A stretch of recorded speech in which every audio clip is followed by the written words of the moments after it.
So guys, we're gonna start now. So hi. Good evening. My name is Joshua. I'm one of the leads for Product Philippines. So we started the Product Philippines. Well, Andreas and Jan started Product Philippines, I believe a year ago. I don't think I need this actually, but sure. So Product Philippines was started around December 2016. This is now, I think, our 14th or 15th meetup. So what we've been trying to do for the past few years now is really to build the product management careers and societies within Philippines itself. If you look at the job market right now, like for example, if you're a recruiter or you're someone like me who's hiring for product managers, whenever you look for product managers all over the Philippines, it's going to be very hard for you to find someone experienced.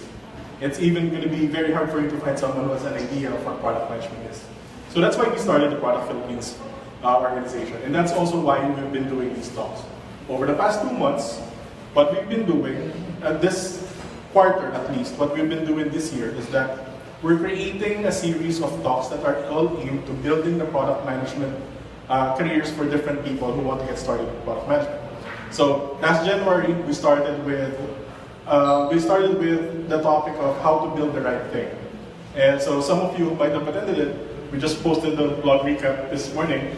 Might know that might have seen that we talked a lot about how do you figure out how to build first, what to build first in your product career. The next most important thing for us, and this is what we want to talk about today, is when you're a product manager, one of the biggest things that you have to actually do is to constantly talk to all of your stakeholders and constantly tell them no on most of their features.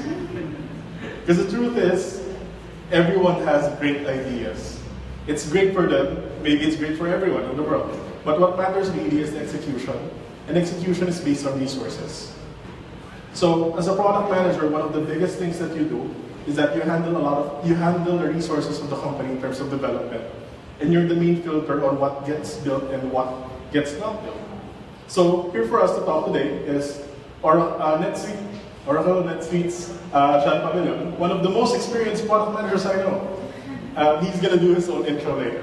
But before that, we would really like to thank Canva first, and I believe they have something to say. Hi guys, good evening. So I'm May and I prepared a short. Sorry about that.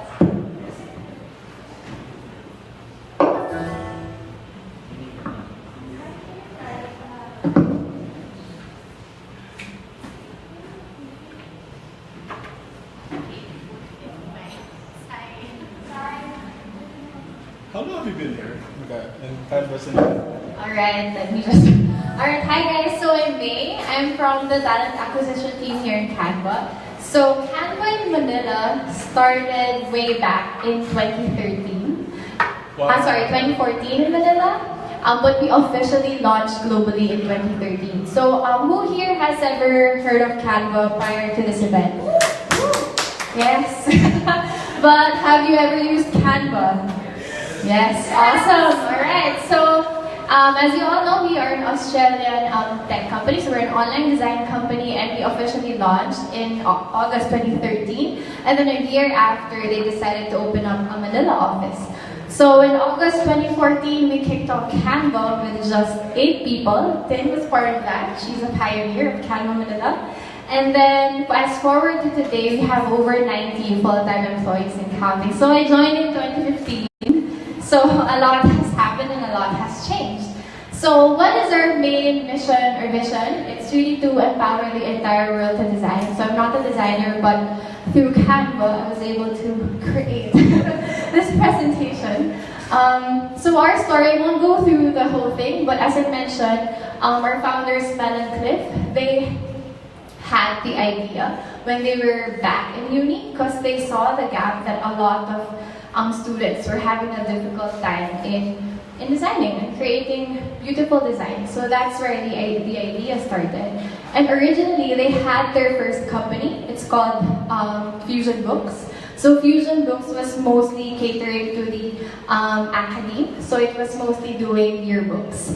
And then from then on, the idea of Canva evolved.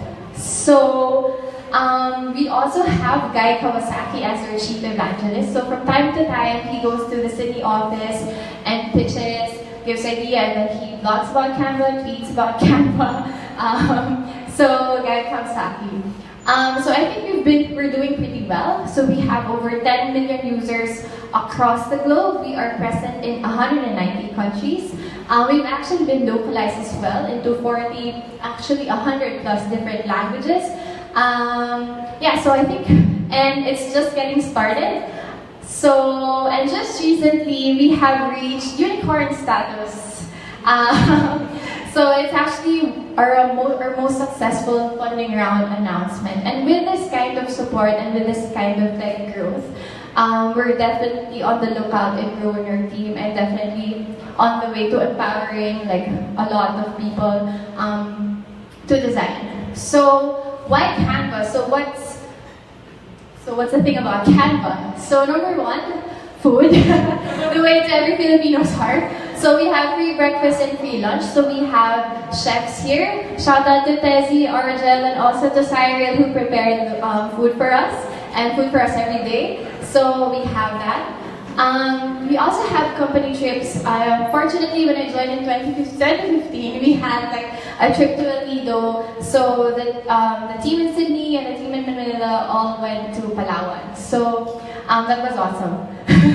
So we also have fitness membership and professional educational reimbursable allowance. So the main purpose of that is really to help everyone. We want to set them up for success. That they have the right support, and resources that they need to be able to be successful in what they're doing. And awesome office. So we have the 5th, 4th floor, and we're renovating the 6th floor. So we're definitely growing. And equity share, so we have stock options. So, and I think it's really exciting that we have this kind of options in Canva. We feel valued and that we feel part of the company.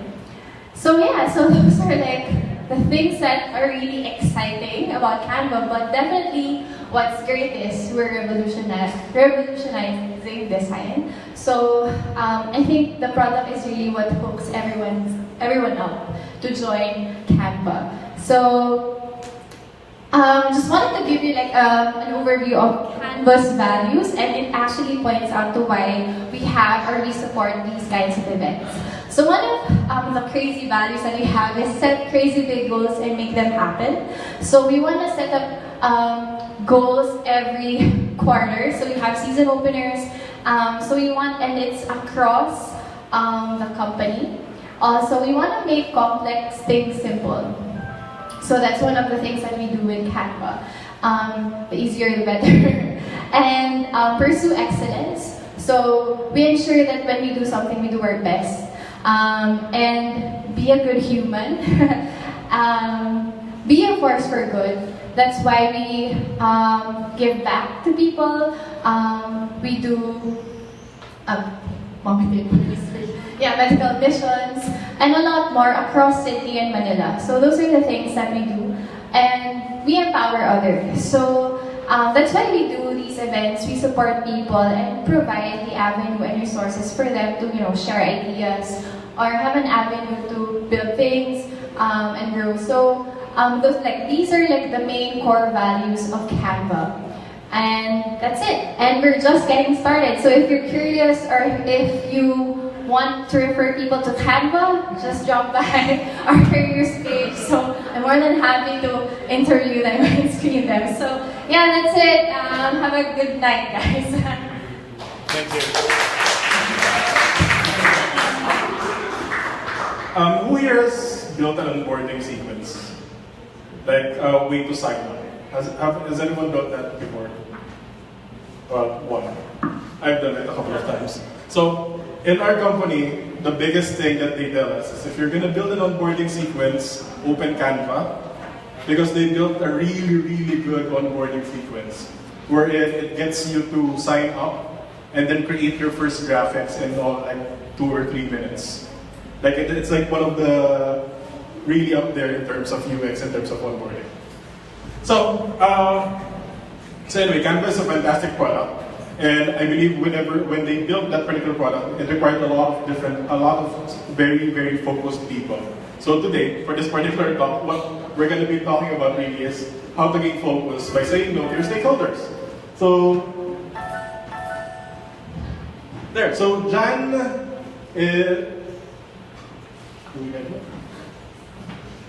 okay, so the next speaker are when we had this particular topic, the story of this topic really is that we wanted to talk, one of the biggest issues, or one of the main questions that we get whenever we have talks like this, is how do you say no to your president, or to your CEO, or to your manager, or even to your supervisor? That's really one of the common questions that we get. The second one is, how do I prioritize and how do I funnel the different requests that I get on a daily basis? As product managers, you don't get requests in like a weekly basis or a monthly basis. Most of the time, people treat you like a bucket of ideas, that whenever they have ideas, they go to you, they tell you, hey, this is a good thing that we can do, so we should do. So when we thought of this particular topic, we really thought of who is the perfect person who can talk about this, and who is the most experienced person, product manager that we know. So it's basically just one person that we know of, and that's Jan. And he's going to introduce himself. Thank you very much. Okay, so let me just quickly set up, make sure this works. Okay, so there you go. All right, so let's see if this clicker works. All right, so before I introduce myself, I just want to say that Canva is awesome. So the template that I used for my presentation, I actually used Canva. So I actually used this product lifecycle template. So thank you to Canva for providing the tools for today. All right. Okay, so my talk is really about how to say no, right? So as Josh said, as a product manager, it's very important for us to say no, and I'll share the reasons why. But before I do that, let me just kind of give you some background about myself. As Josh said, I've been a product manager for a very long time. Just to give you some background about where I work. So I work for this company called Netsuite. So Netsuite is a fairly complex product. Essentially, it's a product used for business, right? So very briefly, this is relevant, by the way. When you use Netsuite, companies use Netsuite to manage their business. So they use it to manage their accounting, their financials, their customer relationship management, inventory, etc. And it's a very, very complex product with a lot of functionality, a lot of features. So in Netsuite, it's actually maintained by a very large team. So we have over 200 product managers in Netsuite, more than 1,000 people just in software development alone. And to give you some idea of the breadth of the product, so these are the different, what we call horizontal teams or functional teams within Netsuite. So there's about, I don't know, somewhere around 20 to 30 teams here, listed here. And this is just some of them, not all of them. And then overlaid on top of that is what we call our vertical teams. So we have kind of almost like a matrix organization where we have product managers in charge of a particular functional area, and then product managers in charge of a particular market segment. So a market segment could be a particular industry or a particular geographic region. So that's kind of how we're structured. So fairly large, and then fairly global organizations. We have offices all over the world. Now the reason I share that is we deal with a lot of stakeholders. So as a product manager in Netsuite, we have to, as a consequence of the breadth of our product and the complexity of our product and the size of our organization, we have to deal with a lot of stakeholders. And so that's what I want to do, is kind of share some of my experience, some of the lessons I've learned doing that. Okay. Now just a bit of background, what are the actual products I've helped usher into this world. So when I was hired as product manager, I was actually the first product manager hire of Netsuite. So Netsuite has been around in the Philippines since around 2007. I came aboard 2010, just as Netsuite was starting to set up their own product development team locally. So I was the first product management hire. My job was to kind of figure out how to localize Netsuite for the Philippine market.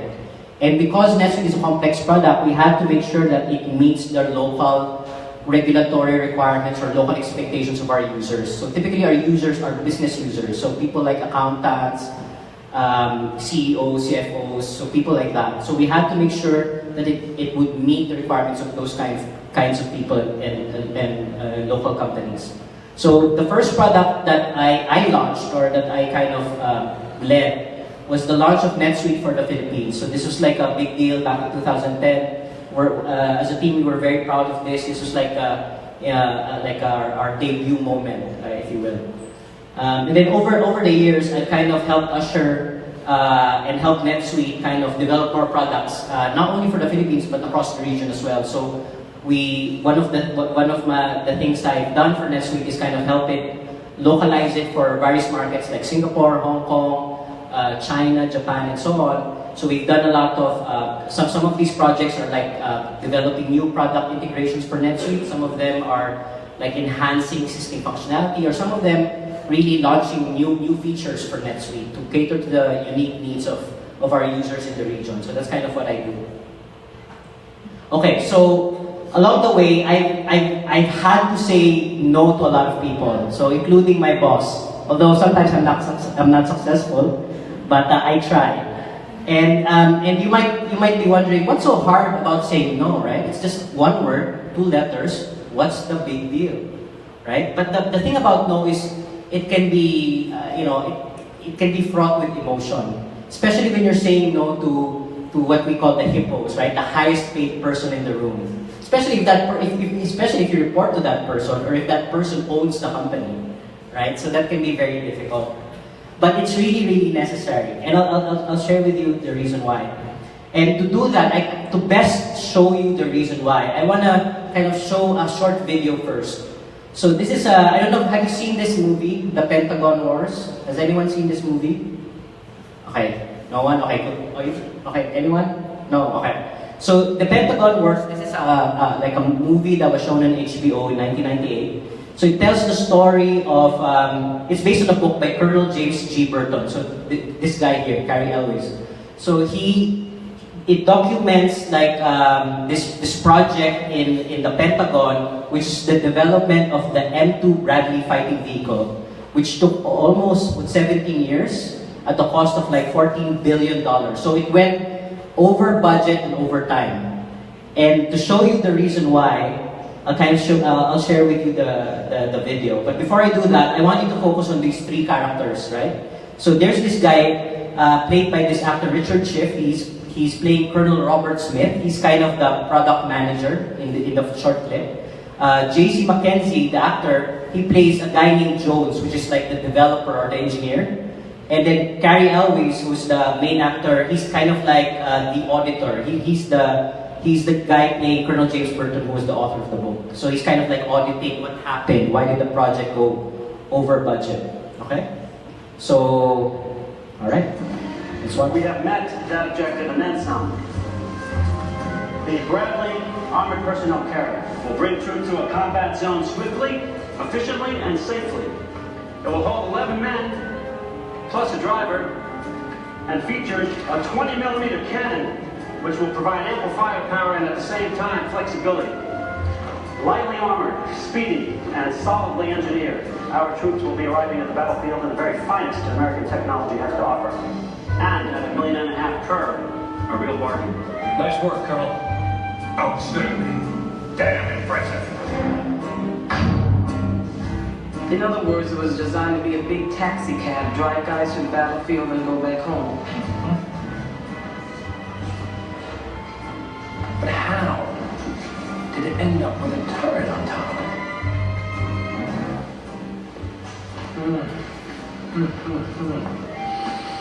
Well, this is all well and good, Colonel Smith, but something wrong, General? Well, with this gorilla in production, I don't suppose there's going to be anything left in the budget for my scout. Donovan, you don't need scouts. You have radar, air recon, satellites. You always need a scout. And you know what I'm thinking? Why couldn't this thing serve as a scout? But it's a troop carrier, General. But this is a speedy vehicle. Why can't it be both? Well, for one thing, it's too big. And for the other, you can't really see out all that much from inside. Sounds like a design flaw to me. Design flaw? No. We'll just stick a turret on top with lots of opticals. But then, sir, it'll be even bigger. Well, what's your problem, Smith? Not elegant enough for you? Well, the thing is, General, it's kind of hard to do a sneak and peek when you're over 10 feet tall. He's got a point, Bob. All I know is we need a scout. This is fast enough to do the job and it's funded. Well, actually, we're a hair over budget. You turned the Bradley into a scout. We're going to be selling them off to some El Presidente de Chimichanga in no time. Anything for surveillance ends up south of the border before the paint even dries. When you named that anti-aircraft gun, who backed you up on that? You did, Bob. And who testified to appropriations on behalf of that gun? You did, Bob. I'm talking to appropriations next week. Now, do I sell you on my scout or do I not? You did, Bob. And how about some portholes along the side for individual firearms so the fellows can stick out their guns and shoot people? Good. You know what, Colonel? We already have the turret. We gotta get the biggest bang we can up there. I'm sorry, bang, sir? You can't hurt anybody with that pansy-ass gun. Add on some firepower. Where am I supposed to fit the extra ammo? No. Can't you just shift things around? Make some room. You already got 4,400 rounds of machine gun ammo. Now you want to add 25mm shells. General wants his ammo. You can't add his ammo unless he runs alongside this thing carrying it. Well, can you just squeeze it in? No. Oh, come on, just squeeze it in. We're not trying on Levi's here, Colonel. Are you telling me that in a vehicle this size you can't find room for a few rounds of ammunition? Not in its current configuration, no, sir. So the configuration's wrong. Something you don't. Dump, sir? Something you don't need. General, the interior is very spare. Besides the ammunition and the men. Maybe you can leave one of the fellows behind, with the ammo and the men go. Sir, it is a troop carrier. So, make a couple extra trips. What's the difference?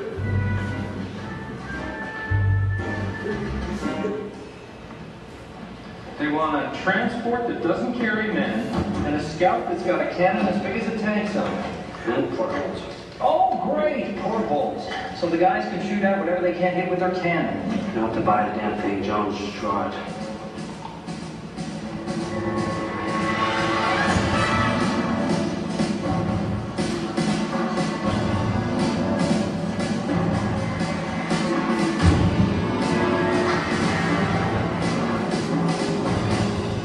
That's one hell of a cannon. That's the problem. Why? You go out in the battlefield with this pecker sticking out of your turret, and the enemy's gonna unload you with all they got. Might as well paint a big red bullseye on the side. But it's a troop carrier, not a tank. Do you want me to put a sign on it in 50 languages? I'm a troop carrier, not a tank. Please don't shoot at me.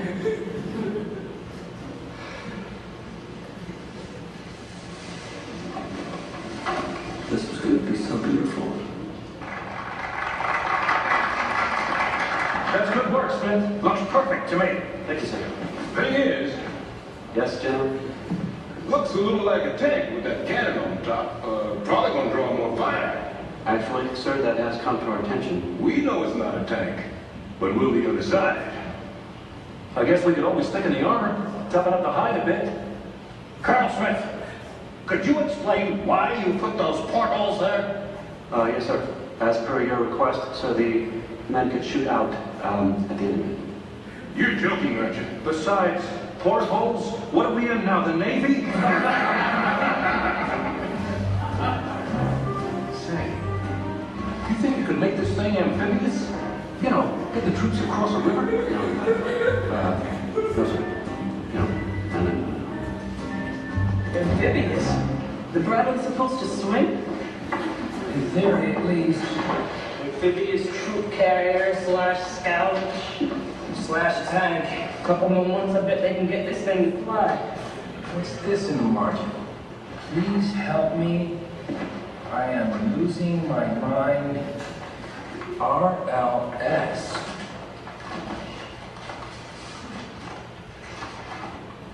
Lieutenant Colonel Robert Lowell Smith, head of oversight and development. Aluminum. This thing's got aluminum begin? Huh? Anything an enemy tank fires at is going to go through it like a hot knife through butter. We're doing the specs on using steel rather than aluminum. Of course, steel is much heavier than aluminum, so it won't go as fast. No, we can't lose speed. We lose speed, it won't work as a scout vehicle. And can't keep pace with the M1 tanks either. Thicker armor is a reactive measure. Let's think proactive here. I say equip the thing with anti-tank missiles. Then it can blast those enemy tanks before they get a chance to fire. What do you think, Colonel? Fine. Anti-tank missiles? Where do I put them? The men will have to wear the missiles as hats. I don't know, Jones. That's why you get paid the big bucks. Colonel, there's no room. We're not talking about... Apparently, vibes. I know! God damn it! What we are talking about is 11 years with nothing to show for it. Except that also the size of the District of Columbia and a career that's on permanent hold. You see this? I've been a bird colonel so long, I swear I'm growing feathers. Now, if you have to design hats to hold those goddamn missiles, then just do it.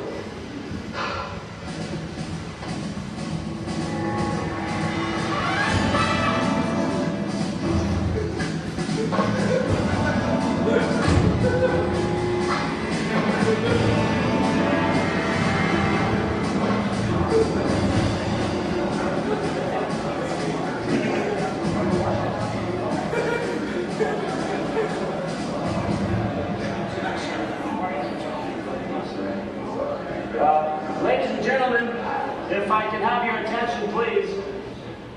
If you'd all just take your seats. Thank you. We are pleased to present a scale model of the new Bradley fighting vehicle.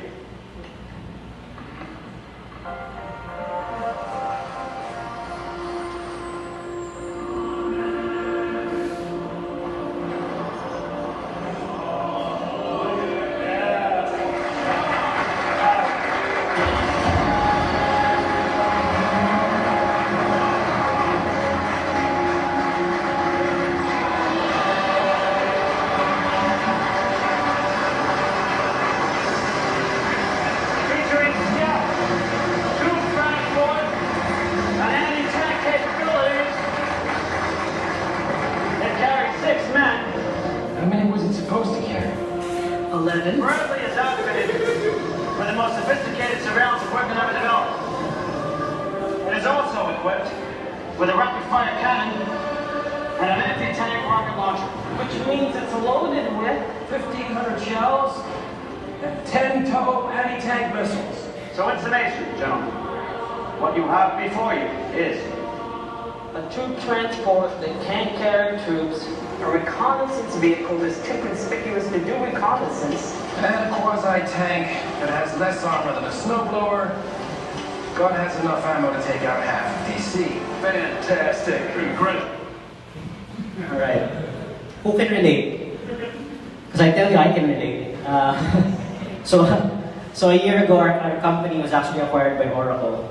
And I'm not supposed to say this, but I can relate more and more. Okay. Alright, so I showed that to kind of illustrate, like, the value of saying no. So when I watched that video, I actually, and what I wanted to share here is one of the key takeaways that I got from that video, which is actually just 3 things, right? The first is get everyone on the same page. Second is help them understand the trade-offs. And third, present your case more effectively to your stakeholders. So what I'll do is I'll discuss each one and kind of give you some practical tips and some insights that I kind of learned along the way. Okay, so how to do this. So get everyone on the same page, right? So one of the things that the Colonel had problems with was getting everybody on the same page to agree on a common goal for that Bradley fighting vehicle, right? If you don't, and this is, I like this quote from Lewis Carroll, who's the author of Alice in Wonderland. If you don't know where you're going, any road will get you there. Now, the key thing is how do you share with the stakeholders? How can you share what goal you're trying to achieve, right? And one of the most effective things that we have found, at least in our organization, is to to be able to articulate a clear vision of what you want your product to get to or to be. Okay?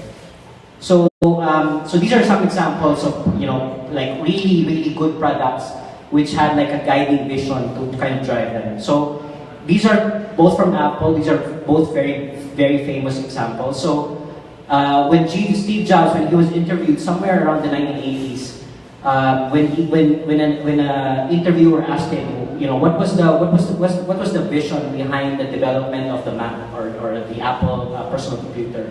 So Steve Jobs said he had always thought of the computer as like a bicycle for the mind, and that's what kind of the underlying vision Steve Jobs had, which drove the development of the personal computer and actually drove the personal computing revolution. Now, when he came, so everyone knows that he was ousted out of Apple, then he came back, and then one of his big comebacks was the development of the iPod, right? And if you read the story of Steve Jobs and Apple, the guiding vision there was to have 1,000 songs in your pocket. So that was the guiding direction for the product. Now, having a clear vision is very important because it signals to everyone, especially your stakeholders, whether they're internal stakeholders or external stakeholders, what you're trying to achieve, right? So this is another like a really good vision statement, fairly recent. This is like last year. This is Mary Barra, who's the CEO of General Motors, and she was tasked with like kind of charting the future direction of General Motors. And this is the vision statement that she came up with, which would be the guiding light or the kind of the filter for which future decisions for GM would be made. So the vision for GM is a world with zero crashes, zero emissions, zero congestion. Now, if you actually analyze the vision statement, it's actually very interesting. So they're going beyond vehicles. So they're going into mobility, electric vehicles, maybe beyond cars. So they talk about mobility. So mobility could be car that you own or a car that you can rent, or it could even go beyond that. It could go even beyond cars. So this is like a very interesting vision statement.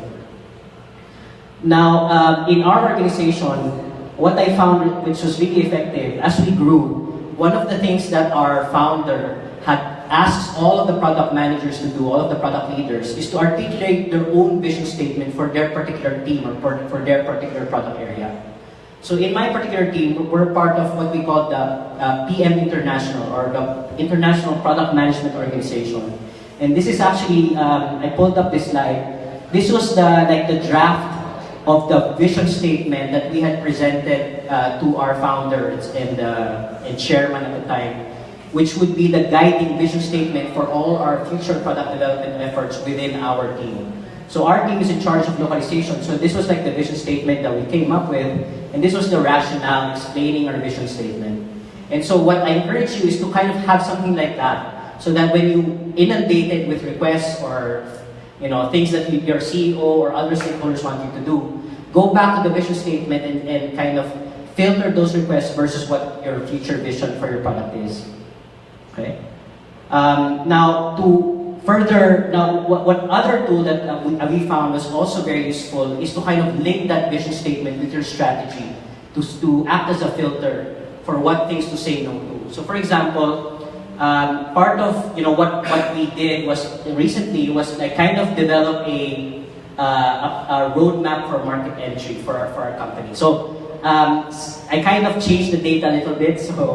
But in principle, what we're trying to do is kind of share with our stakeholders which particular markets we are targeting, and if it's not here, basically we're gonna tell them if it's not here, we're not gonna focus on that particular country or market.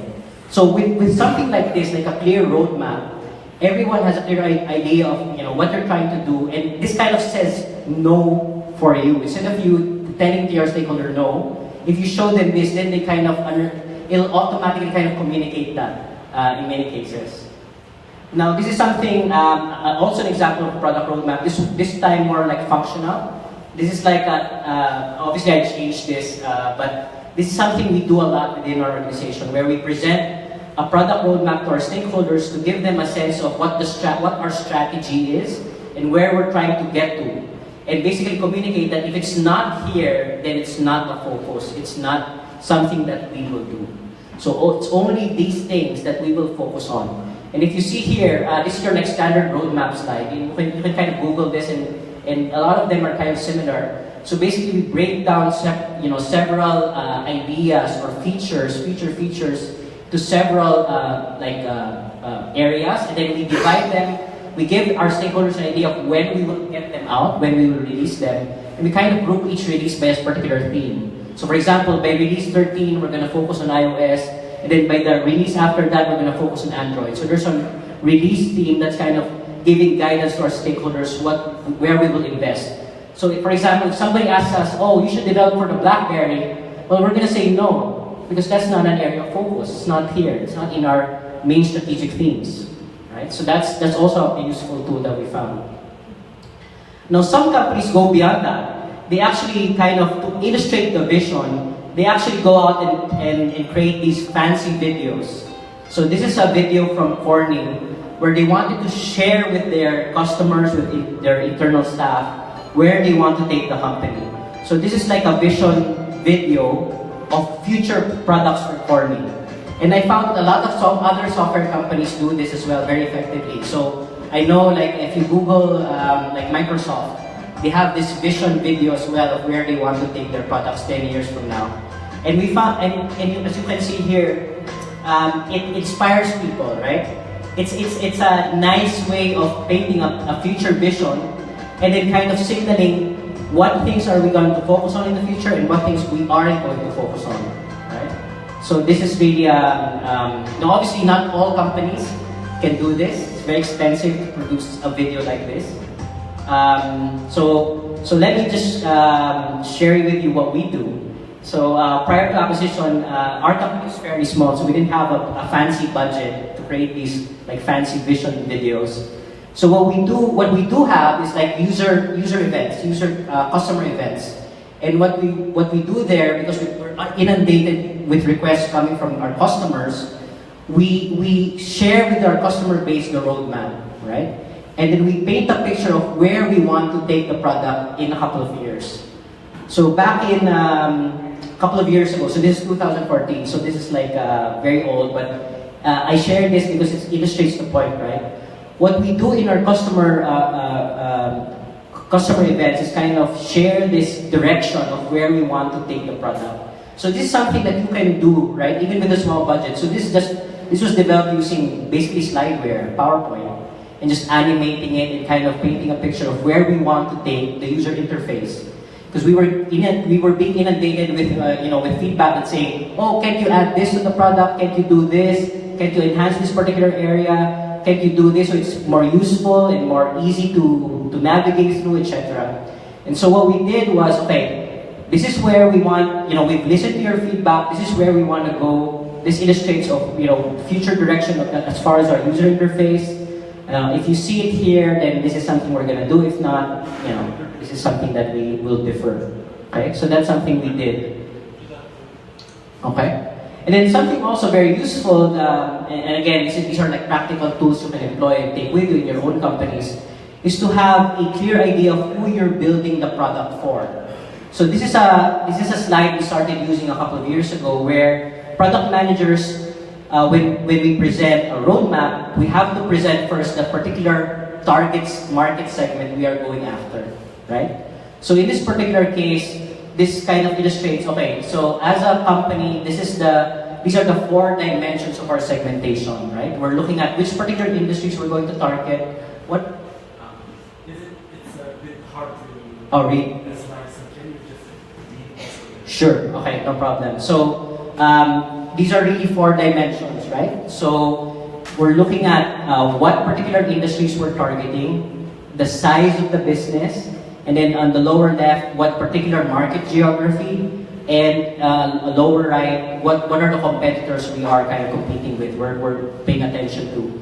So these 4 dimensions can be a way to kind of determine and communicate to stakeholders who we're designing the product for, who we're going after. Now these can be, you can change it many ways, right? So in some cases, like for like our user interface team, they go after, they segment a little bit differently. So they look at, for example, the kind of role the users they're targeting, what particular language they have. Like for example, are they like Western languages or like character-based languages like Chinese and so on? Just clarification. Yeah. You always have nationalities and language and countries because the products that you create are basically localization for certain markets. Right, for our international, right? And these are just one of the dimensions we look at. Again, we look at geographic market, we look at industry, because we're a B2B product. That is the nature of a product. Now, if you're a consumer product, you can segment, by sex, by age, by demographics, and so on. But the point is to have a clear idea of who you're going after.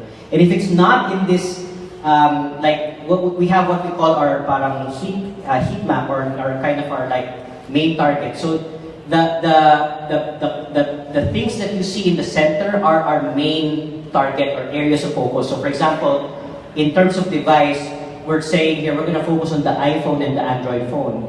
If it's a bit farther from the center, we're saying, okay, it's not a big area of focus, and therefore, especially if it's outside the circle, it will be a no. So for example, here you see BlackBerry, that's a no. Desk-bound roles is a no in this particular example of our user interface for mobile devices. And for example here, bidirectional or right to left languages is a no. So it's kind of in a subtle way communicating everything outside the circle is definitely a no. Those that are in the middle part, a maybe, and those in the center, definitely a yes. Okay, so that's one other practical tool we use. And then lastly, just on this topic, what also was useful was going deeper, not only identifying the particular market segment, but actually identifying the actual end users, or what we call personas. So for people who are familiar with user experience, so persona is a very useful way of kind of really helping you deeply understand the needs of your end users, and remove biases. You're not designing the product for you. You're designing the product for a particular user, and a persona is a useful tool to help solidify that target user in your minds and in the minds of your developers. Okay, so that's that. Now the next part is help your stakeholders understand the trade-offs. So there's there's the saying, nothing in this world is free, right? And that's something that sometimes, especially very senior executives forget, right? And to help with that, there's this concept, I'm sure, have you heard of this concept called the iron triangle? I'm sure you have, right? So in project management, there's the concept of the iron triangle. You have these 3 dimensions. You can either have scope or features, you have time and resources, right? And every time you have, if you want to expand the scope, these other 2 would have to adjust. It'll either require more time or more cost, right? So that's why it's called the iron triangle. Every time you change something here, it'll affect the other variables. And it says here, you can have only 2, never the 3, right? You can either develop something very quickly and it will be high quality, but it'll probably be very expensive, or you can do it very cheaply and very fast, but it'll probably be a crappy product. Okay, so that's kind of the iron triangle. So having this kind of tool, you're basically saying to the CEO, okay, we can do that, but this will cost you this much, or we'll have to sacrifice this, or you will have to lengthen the time of development. So instead of releasing this Christmas, we'll have to do it the next year. So something like that. So it's not a straight out no, but it's it's like a way of kind of delivering it more effectively. Right? And here some people say, okay, but we're agile, we can do anything we want. Every iteration we can do anything. Well, actually, just a quick note here. Even if you're doing agile development, it's the same thing. The iron triangle still holds. The only difference between agile and traditional waterfall is instead of having a fixed scope, where typically you have a waterfall project, you have a fixed scope, and then you can play around with the time and cost. In agile, it's the reverse. You have fixed time or fixed time boxes and fixed resources for a particular time box. It is the scope that you kind of varies, and you can kind of iterate through as you go along. But the point is the iron triangle still holds even if you're doing agile development. Now the other thing is, and this is something we do all the time, we prioritize. Like if you're doing Agile, right, there's this concept of having a backlog. And the backlog has to be prioritized all the time. And the point of a prioritized backlog is saying basically, if you're going to do something, necessarily the other things you have to push down in priority, right? So so this is an example of what my user experience designer told me. So she used this tool called ForceRank, and she told me, because in effect, I'm her stakeholder, and she told me, hey Jan, I know you want me to do all of these things, so I use this ForceRank, log in, these are the things you're asking me to do, and I want you to prioritize. Because you can't have everything, nothing is free. So the first 3 maybe I can do, but the 4, 5, 6, maybe I can do that next month. So that's kind of how she said no in a subtle way to me. And that's also what we do also to our stakeholders, to our executives. Okay? The other thing you need to kind of understand is, building features is fairly easy. Like, ideas are dime a dozen. Development, if you have good people, it's fairly easy to build a product and release it. What some, especially young companies, startups, fail to understand is it actually takes a lot more effort to maintain a feature once it's out there. Because you have to maintain it, you have to support it, you have to figure out how, if there's a change in technology or environment or change in your market segment, then you have to keep that thing. You have to maintain it, make sure it continues to run. And that's what people sometimes underestimate. So you have to be very, very careful and very, very deliberate about what you actually put out there for your customers. Okay? The worst that can happen is this concept of, this idea of featureitis, where there's a point in time where, if you release too many features, it becomes frustrating. It becomes too much. So to kind of just illustrate that very quickly, like, if you look at, products we know and use a lot, like, Microsoft products, not to knock them or anything, but over time, because these are very mature products, you can probably imagine there's like 20 product managers, probably 100 product managers in the Microsoft Office division thinking of, okay, what else can we do? And so they like add more and more and more and more and more features, and then it comes to a point that eventually, you know what, this is too much. I'd rather use Notepad or text edit or Google Cloud products. So you have to be very careful about feature like this. Okay. And then lastly, and this is something I think the Colonel in that video failed to do effectively, is to present your case, right? I think it was clear to him what he wanted to do, right? It was clear to him in the beginning that he wanted to deliver a troop transport vehicle, right? But somewhere along the way, he was overridden by his stakeholders, right? By the generals in that particular video. So I think he was fairly ineffective in kind of delivering the message that, okay, these things that you want me to do, it deviates from the vision, it deviates from the goals. It's also, there's a lot of trade-offs, like it's a troop transport carrier that cannot carry troops, etc. And I think where he missed out was how to present his case more effectively. Okay, so how do we do that? And here, I think there's an element of storytelling, right? There's an element of influencing when you have to manage stakeholders. And that's what, you kind of learn the hard way. It's very, without experience, kind of hard to kind of develop it without, over time. But I'll attempt to kind of share my own experience with this. So when we were, so in my role, in my job, I have to deal with a lot of very, very senior execs, right?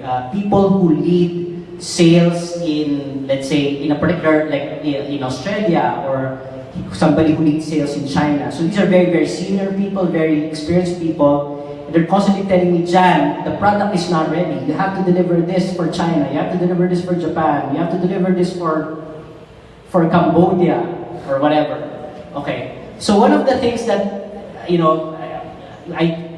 first I tried to do was present the facts. So what I did was actually, went back and said, okay, I did some market research, and what I found was, actually, if you look at, and this is just an example, right? I'm just trying to share an example. what I found was if you look at the market for the products that we offer, there are certain markets that are more valuable than others. So here, North America is more valuable than Europe, then Asia Pacific, then Latin America. And if you drill into it further, and then these are the market share of our competitors, obviously obfuscated and masked. But anyway, if you drill into it further, if you look at, let's say for example, the markets that we were looking at in Asia Pacific, you know, if you 83% of the market we were going after was actually just in these top 5 countries, right? If you heard of the Pareto Principle, right? So you know, it's like Pareto, a classic Pareto Principle, right? So what's the value really of going after Cambodia or Sri Lanka? I'm sure you know we can sell some there, but if we just focus our time and investment and resources into these top 5 markets, we'll effectively capture 83% of what is a $8 billion market for our particular product. So that was the point. And when I did that, now I started to talk their language. So these were business people. So I didn't talk about like features and functionality. Oh, this will take X months. This will take an re-architecture from JavaScript, XJS library to this one. They don't give an F, right? What they care about is the language of business. And so when I started talking their language, talking about business value, then they understood. Okay, they backed off. Okay, never mind. Let's not go after Sri Lanka. Okay, so that was what I did. Now, the other part of the story is, essentially for us, like in my particular team, developing for localizing our product for new markets was important. Now, the problem with our organization was our product team was very much US focused. Bulk of our senior product leaders were in the US, and therefore when we made decisions about the product, it was still very much US centric. And so when I, for example, want to make a request, when they were developing products, right? It was still very much US centric.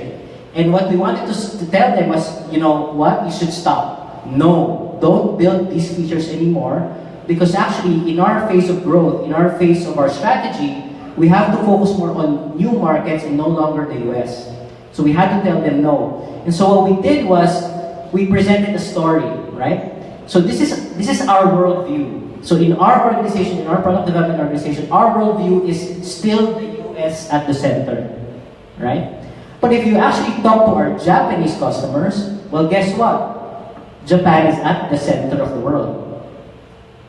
But if you talk to somebody like in Australia, well, they're number 1, they're on top. Not at the bottom, but they're on top. I'm sure Canva, if you look at the world map in Canva, probably this is the case, right? So the point here was, stop what you're doing, say no, we're saying no to these things that you're building, which are for the US, it's not our focus.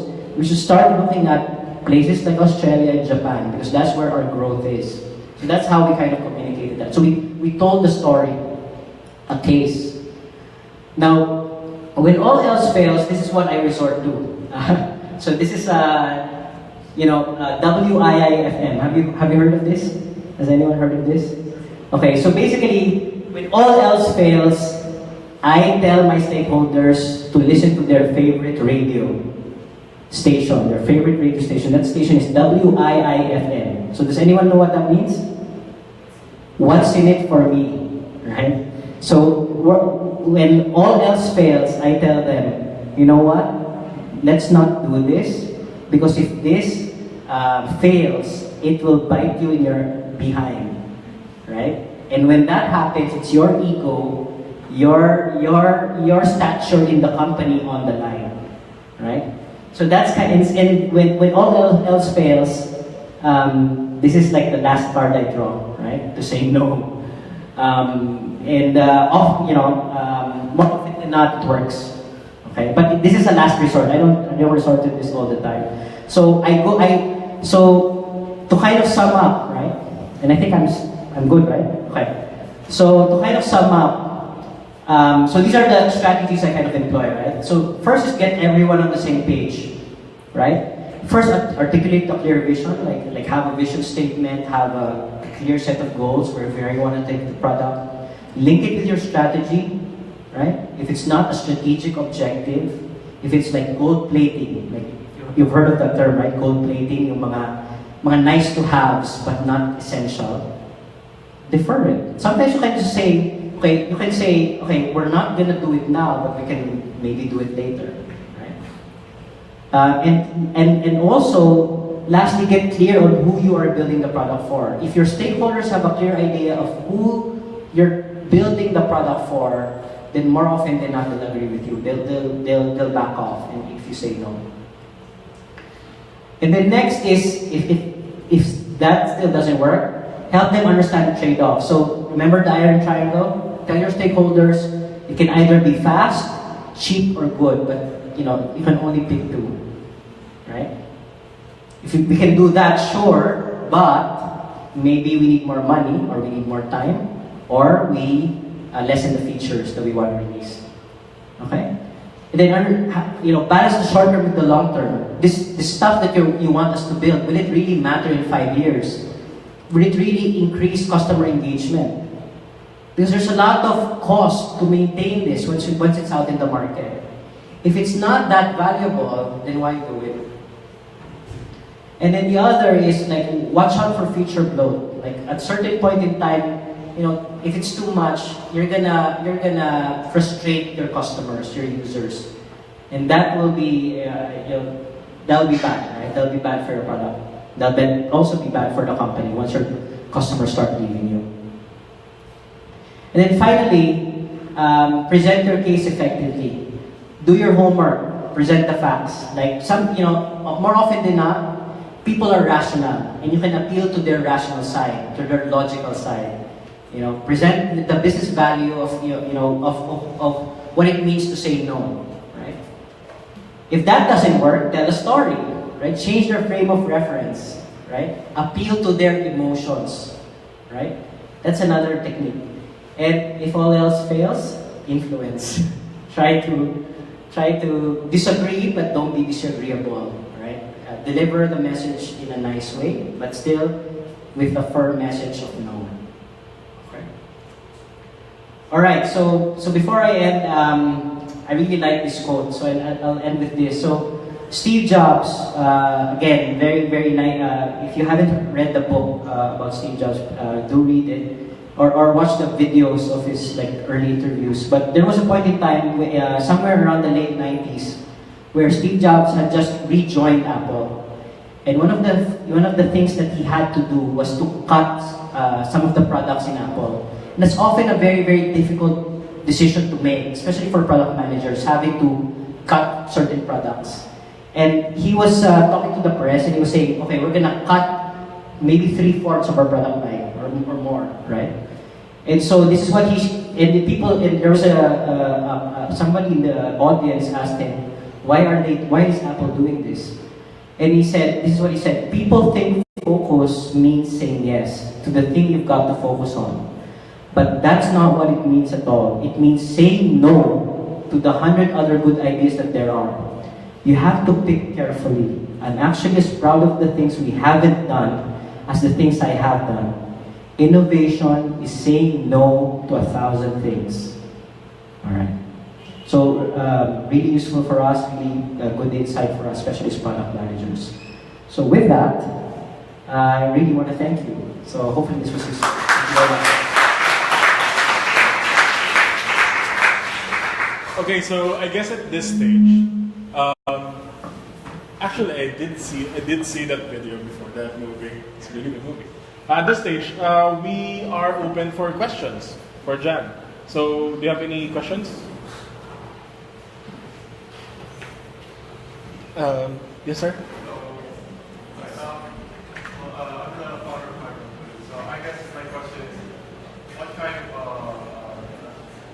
Pitfall would it take for you to make it more cohesive, or to open the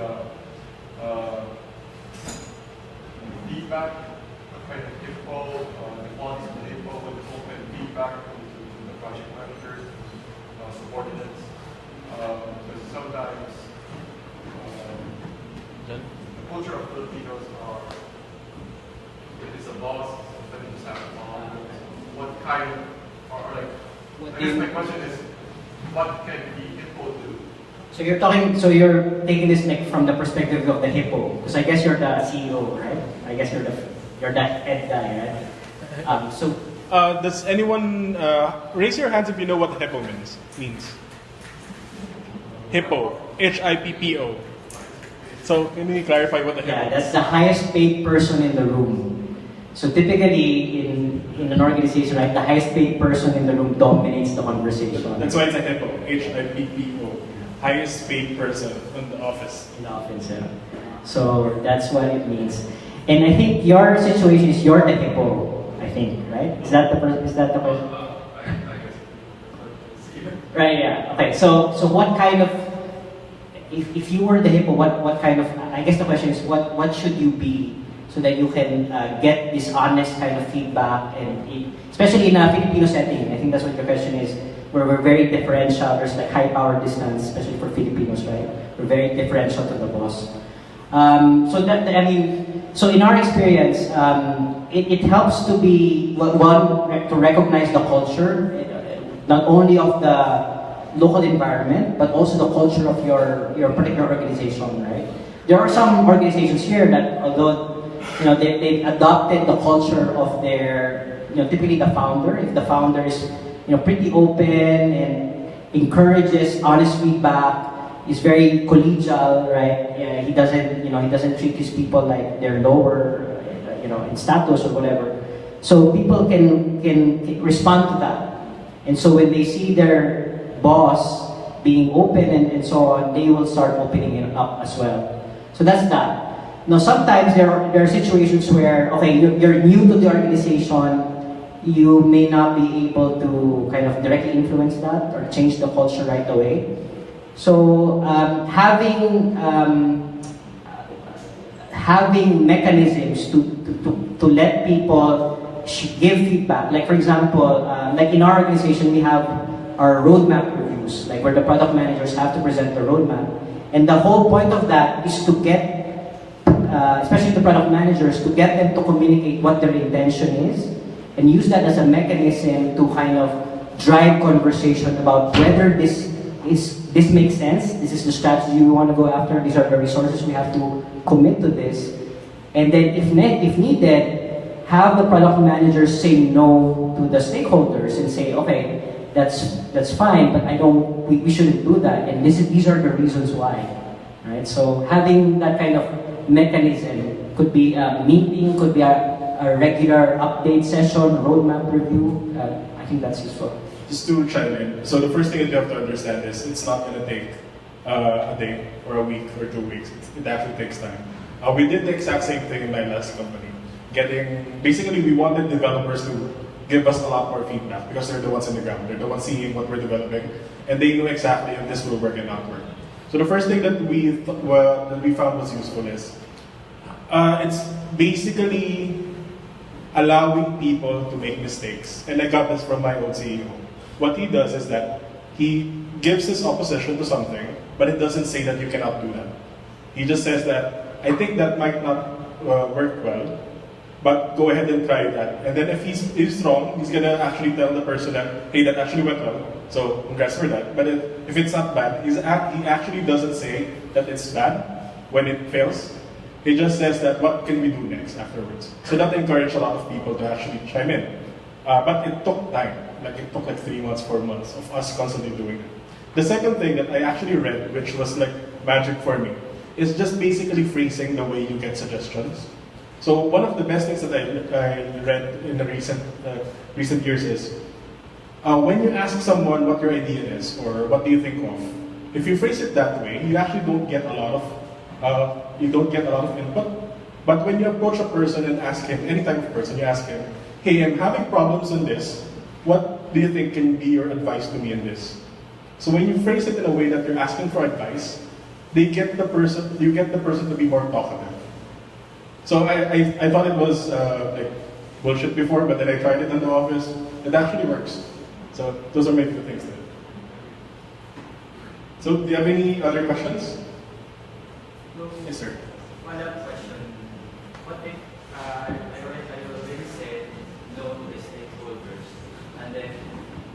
and then yung stakeholders mismo nag-direct dun sa boss na sinabi niya, oh, nag-say no yung PM mo, pero gusto ko tong feature na to. Dumiretso siya dun sa CEO, and then the CEO will nag-understand. So I'm deferring to that to Jan because if Oracle and Netsuite is a very, very big company, and there's like a lot of layers in terms of that. So right. So I mean, so it's the same thing, right? Exactly. At least for me, exactly the same thing. I try to use the techniques I kind of share here, and some of these are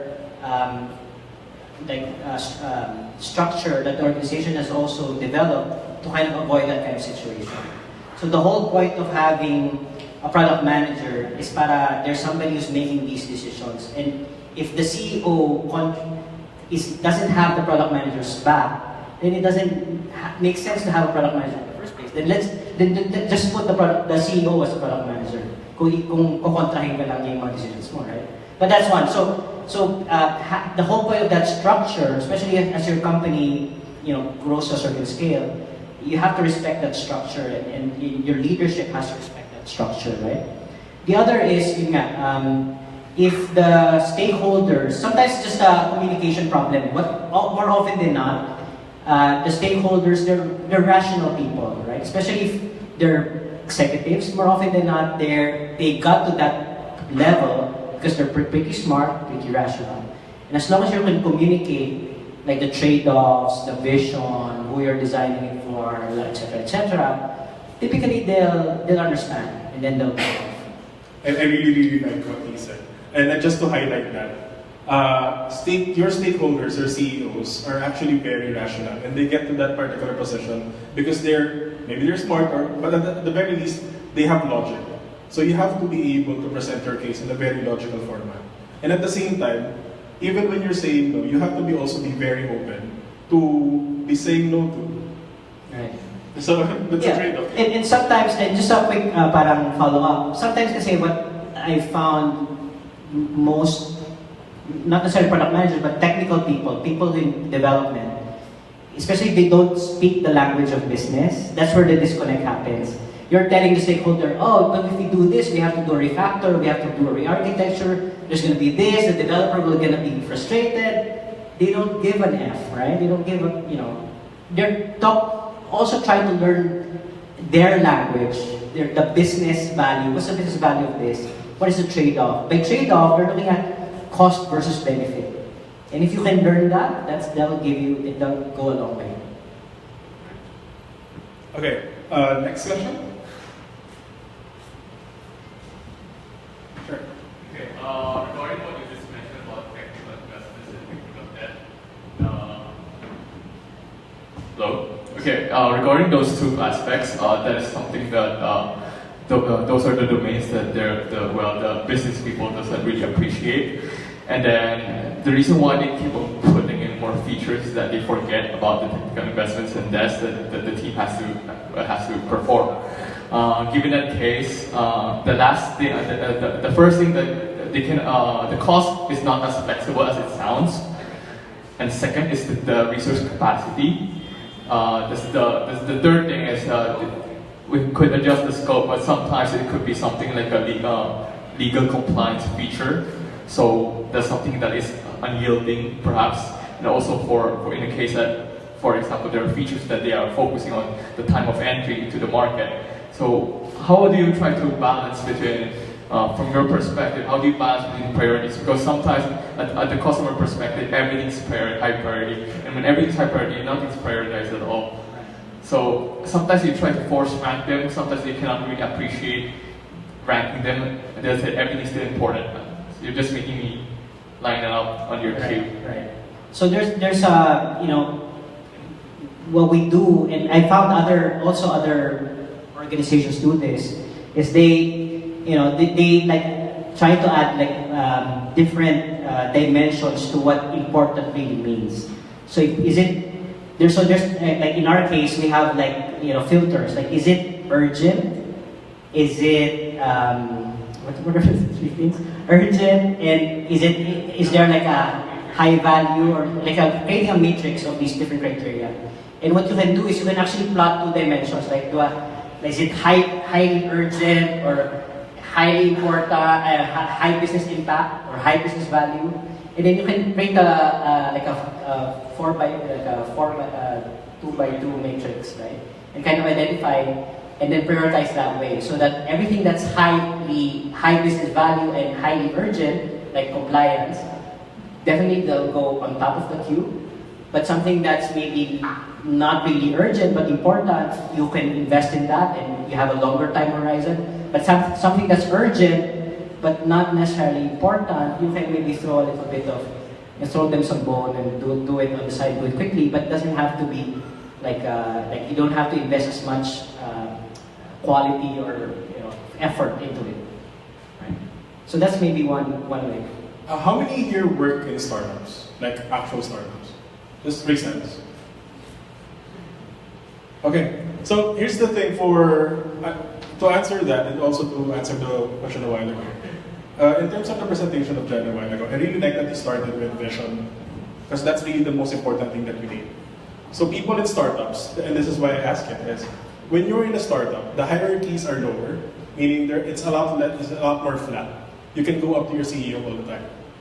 So if the problem with your startup is that everything's important, and so nothing's important, then what that tells me is that it's very clear that the organization doesn't have a clear vision on where it's going. So the issue now is not just product. So if you're a product manager, and I actually came from that particular situation a couple of times already, the first thing that I would do is to talk to the CEO and tell him, hey, what is our vision for this year? What are our goals for this year? Let's not even talk about the features or the development or everything. What are the markets we want to target? Who do we want to capture? By the end of this year, what do we want to be? Because from there, when you force your HIPPO or your stakeholder to crystallize the vision for the company, that's the time that you can actually have a better, product, basically. And it's a lot more clear what you're going to be prioritizing. Okay, do you have any other, for people who are not in startups, not sure how to influence the vision there, but I'm assuming you already have a very clear vision. Any other questions?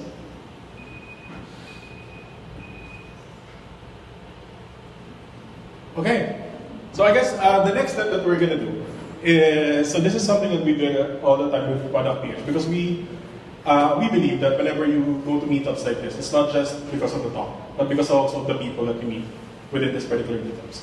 So what I want to do is, starting from you, we're going to count off 1 to 5, and then we're going to group you into 5 groups. And then from the 5 groups, I want you to talk about the different problems that you have in terms of your stakeholders. The main reason is that I can see a lot of people here who are actually very experienced in terms of product management, and we would also love for you guys to know them, to get information from them.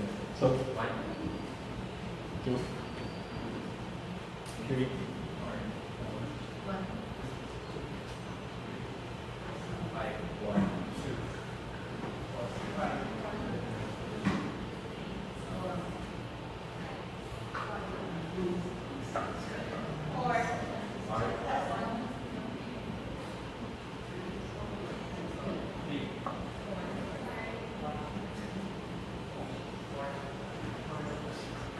Okay, so group 1 is here, near Jan.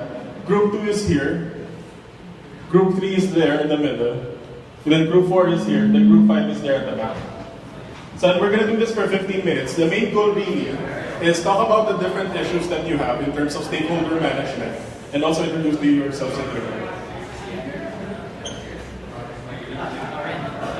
Actually, remember that video. I love that movie.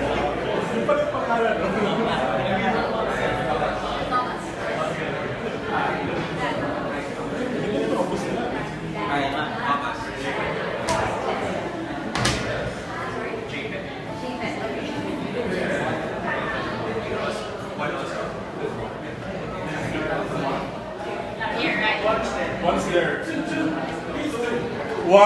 1, 2, 3, 4, 5 over there. So 1 is here, 2 is here.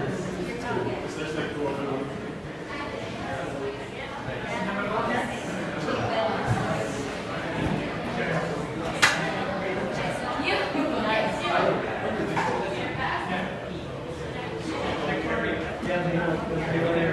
So the main goal for the discussion is to talk about your issues in stakeholder management as well. So if you have any questions or talk about the different problems that you have.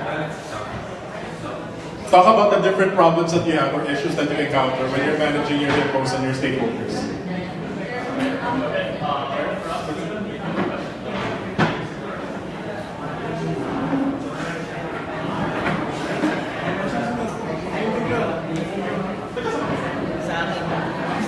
Nag-result din ako eh.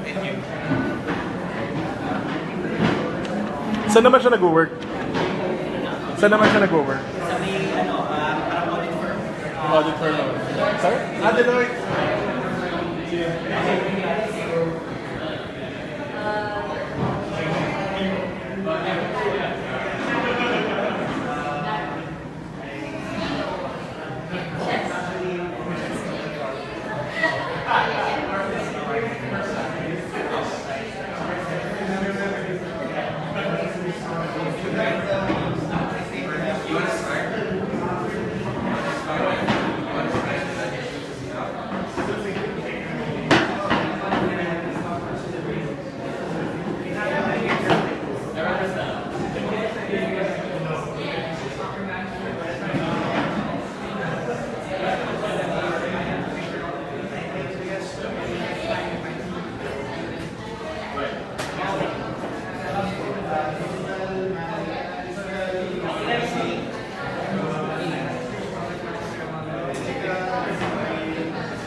So if there's no buzz coming from one end, then That's very support. Sorry.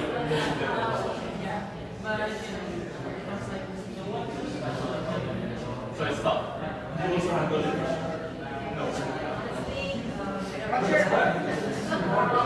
That's the problem. I had the organization. We were like It's my job. Accenture. Yeah, I work as a product coordinator, which is in between It's fine if it's 10 people. Regularly, this match is like for sales. So they don't want to increase the because what's happened is increased government. No one's going to. Stakeholders are very logical. It's not like it's not been proper. Because AWS We want to do it. Yeah, exactly. I guess I get that.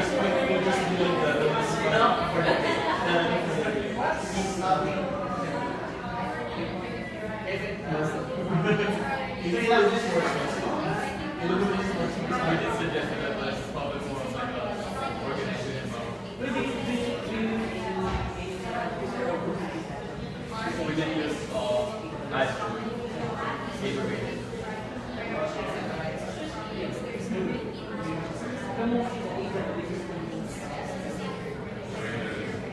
we call it AWS.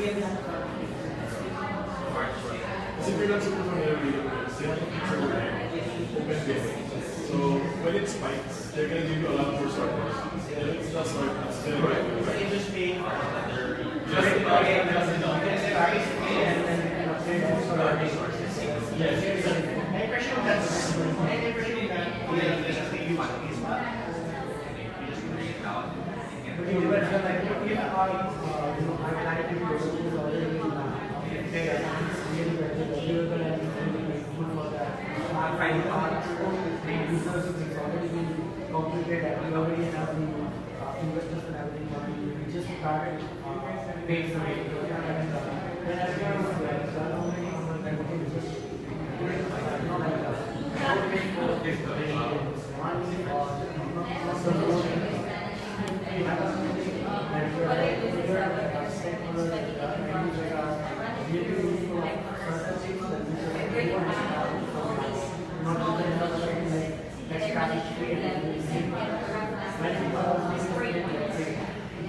didn't have the reason that was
So we're going to do this more for 5 more minutes.